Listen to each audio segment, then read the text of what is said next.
डडिया कहते हैं, अब कटिहार और अररिया को दुनिया का नंबर 1 बनाने, बाहर के पूंजीपति हमारे किशनगंज में आकर के जमीन लेकर के यहाँ पर इकोनॉमी का स्रोत ढूंढ रही है, लेकिन हम किशनगंज के मजदूर और किशनगंज के इलाके के किसानों को हमने कोई लाभ देने की योजना नहीं बनाई। तो हम सरकार से, केंद्र से भी और बिहार से भी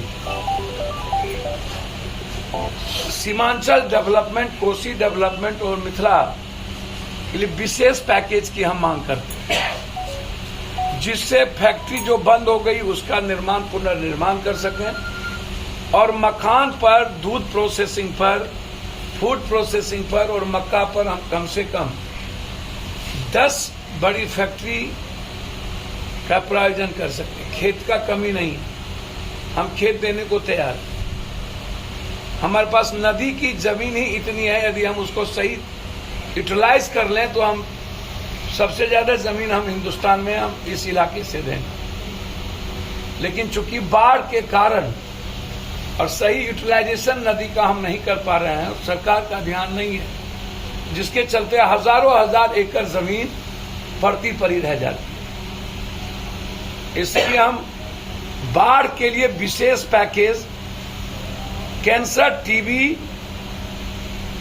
दम्मा, जो दुनिया का सबसे ज्यादा रोग मेरे इलाके में है, आर्सेनिक और आयरन पानी के चलते, हम सरकार से आर्सेनिक और आयरन पानी को खत्म करने के लिए भी विशेष पैकेज की मांग करते हैं। बाढ़ के लिए भी विशेष पैकेज की मांग करते हैं। मखान, मक्का और फूड प्रोसेसिंग और दूध पर प्रोसेसिंग के लिए भी हम विशेष पैकेज, और जो फैक्ट्री बंद है, जूट की हो, चीनी मिल की हो, रैयांग से लेकर के मधुबनी की तीनों फैक्ट्री से लेकर, मधेपुर की दूध फैक्ट्री से लेकर, बरमनकी से लेकर, दाल चीनी मिल से दरभंगा का लेकर, और जूट मिल किशनगंज, और फारबिसगंज में राजीव गांधी का वो सपना, ये बहुत इंपॉर्टेंट है। आप मुसलमानों का वोट तो ले लेते हैं, और सबसे ज्यादा दिक्कत यह है कि वह एमएलसी सिर्फ पैसा के बदौलत मुसलमानों का वोट लेता है।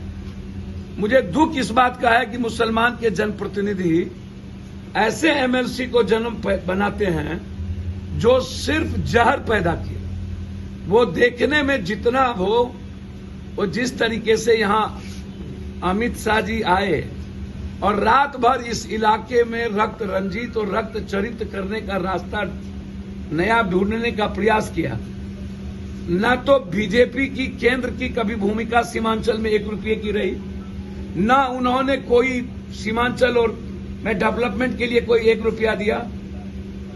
आप सीमांचल को न डेवलपमेंट लेके आप आते बाढ़ से मुक्ति के लिए, आप आते 20 फैक्ट्री के लिए। हम बीजेपी भूल जाते, आपको जितना जहर पैदा करना होता करते, हम आपको गले लगाते कि आपने हमारी गरीबी खत्म करने का रास्ता ढूंढा, आपने हमारी बेरोजगारी खत्म करने का रास्ता ढूंढा, आपने जो नदी वरदान था अभिशाप हो गया, उसकी वरदान के लिए आप हमारे पास आए। आप आए जो सीमांचल सबसे ज्यादा अमन पसंद है, जहां इस जन्म में बहुसंख्यक लोग झगड़ा करना पसंद करते। एक जजमेंट आया है इस कंट्री में सुप्रीम कोर्ट में। मैं स्वागत करता हूं ऊंची जात के, गरीब के आरक्षण का। मैं भी चाहता हूं और मैं इसकी वकालत करता रहा, और ये कोई नया नहीं है। कर्पूरी ठाकुर जी जब मुख्यमंत्री थे तो 3% ऊंची जात के महिलाओं को उन्होंने आरक्षण दिया था, और सबसे पहले कर्पूरी ठाकुर फॉर्मूले में ये आरक्षण लागू हुआ। लेकिन मेरा आग्रह है, सुप्रीम कोर्ट के चीफ जस्टिस ने जो वर्डिक्ट दिया है उसको मैं कोट करता कि आरक्षण का जब मुद्दा ये लाया गया था दुनिया में, देश में, तो आधार था शैक्षणिक और सामाजिक, आर्थिक आधार नहीं था।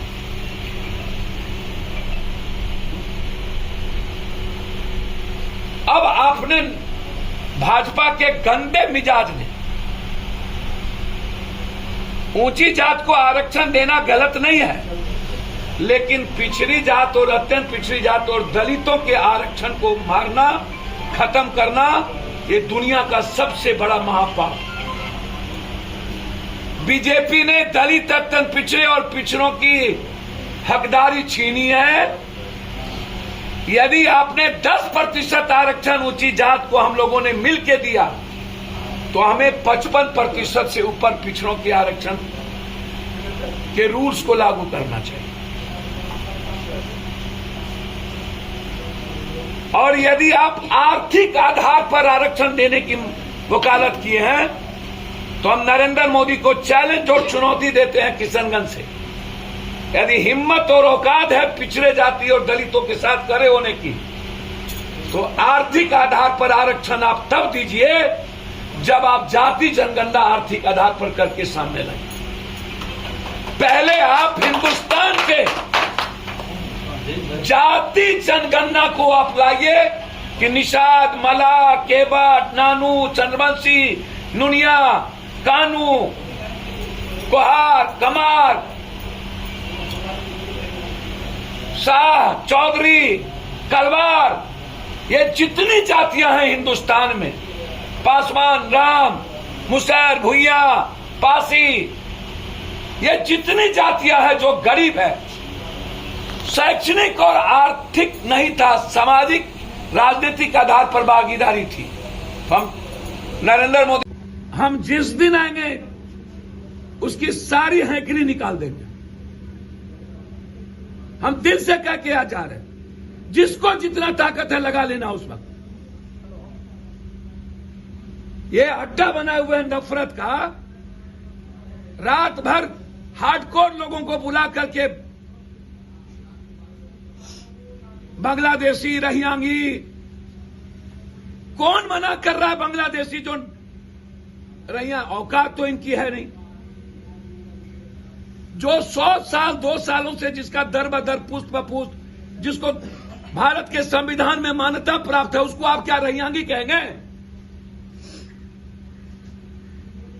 8 सालों के अंदर 8 साल से आप देश के प्राइम मिनिस्टर हैं। क्यों आप कश्मीर में कश्मीरी पंडित को आप बसा नहीं पाए? आपकी औकात क्या है?